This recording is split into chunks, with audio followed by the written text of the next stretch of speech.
Musim dingin tiba dan hawa dingin meresap melalui setiap daun, sementara angin melolong melintasi ladang, seolah mencoba merampas sisa-sisa kehangatan. Melihat rumah kaca kecilmu, menyaksikan tanaman gemetar dalam embun beku, hatimu pun tenggelam. Namun kemudian, seperti semilir angin yang membawa kisah dari kejauhan, rahasia kaum Amish pun hidup kembali, sederhana, praktis, dan penuh ketangguhan. Mereka tidak bergantung pada cahaya terang yang menyilaukan atau perapian yang meraung.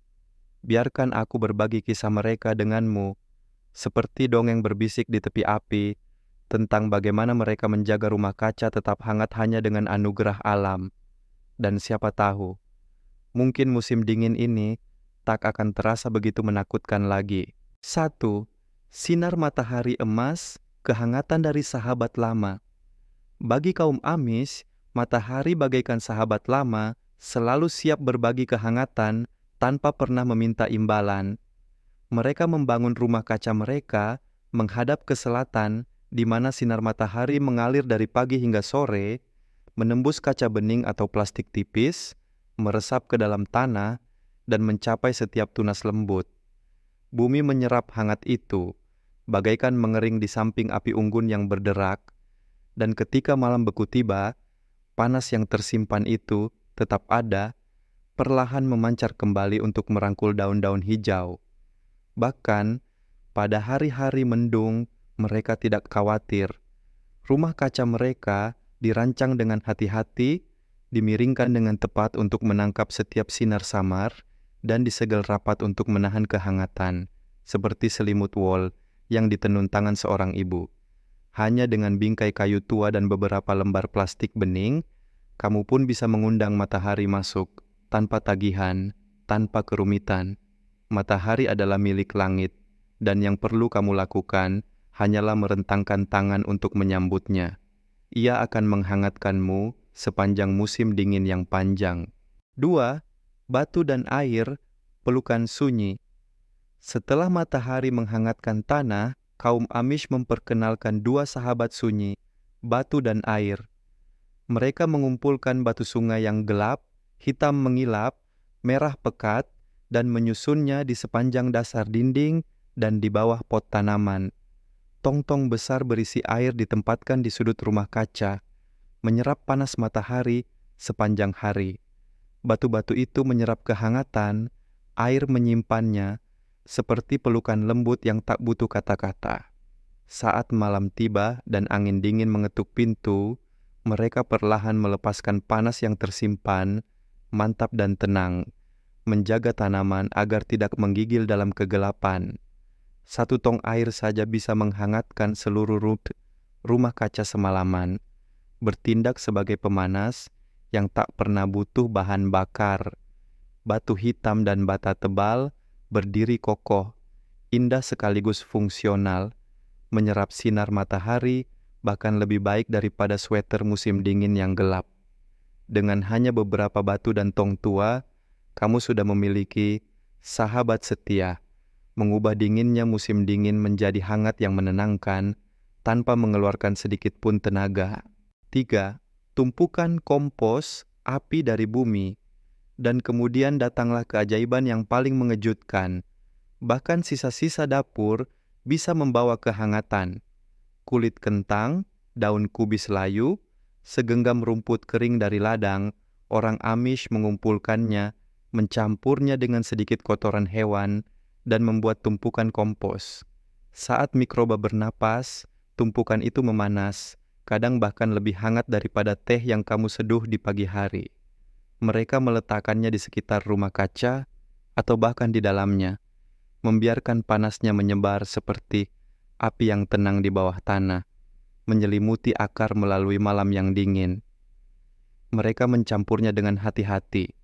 Daun hijau segar dan daun kering dicampur dengan tepat, dibalik dengan tangan untuk melepaskan aroma tanah yang kaya tanpa sedikit pun bau busuk.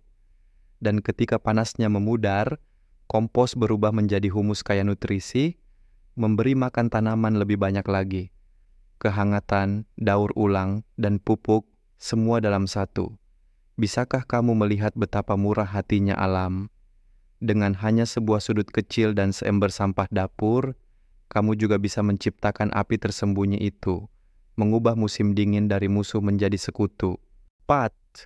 Jerami dan angin, perisai dari ladang angin dingin, suka merayap masuk, tetapi orang Amish tahu cara menahannya. Mereka menanam semak-semak dan barisan pohon hijau abadi di sekitar rumah kaca mereka, berdiri tegak seperti dinding hidup di tengah ladang terbuka, menghalangi angin dan menjebak kehangatan di dalam. Kemudian, mereka menumpuk jerami kering di sekitar dasar rumah kaca, ikat-ikat emas dari panen, kini dimanfaatkan kembali sebagai penghalang yang nyaman. Di dalam, lembaran plastik tipis atau selimut lama disampirkan di atas tanaman seperti menutup tirai pada malam musim dingin, mencegah hawa dingin menyelinap masuk. Ketika musim dingin berlalu, jerami itu terurai menjadi kompos yang kaya. Tidak ada yang terbuang.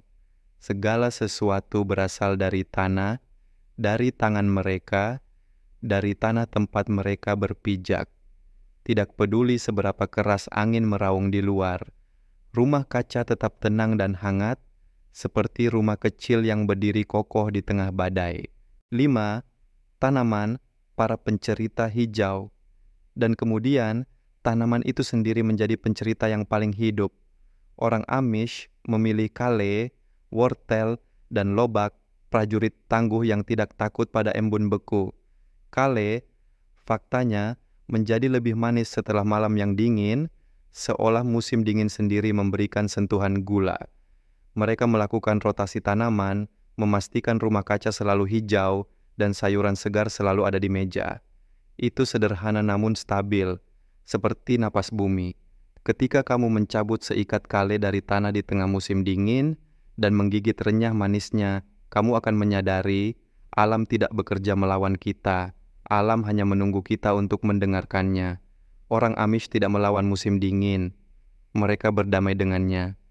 Sinar matahari emas, batu gelap, tumpukan kompos, ikatan jerami, hal-hal sederhana yang ditemukan di sekitar kita menjadi kehangatan yang menjaga rumah kaca mereka tetap hidup. Tanpa mesin, tanpa biaya tinggi, hanya pikiran terbuka dan sedikit akal.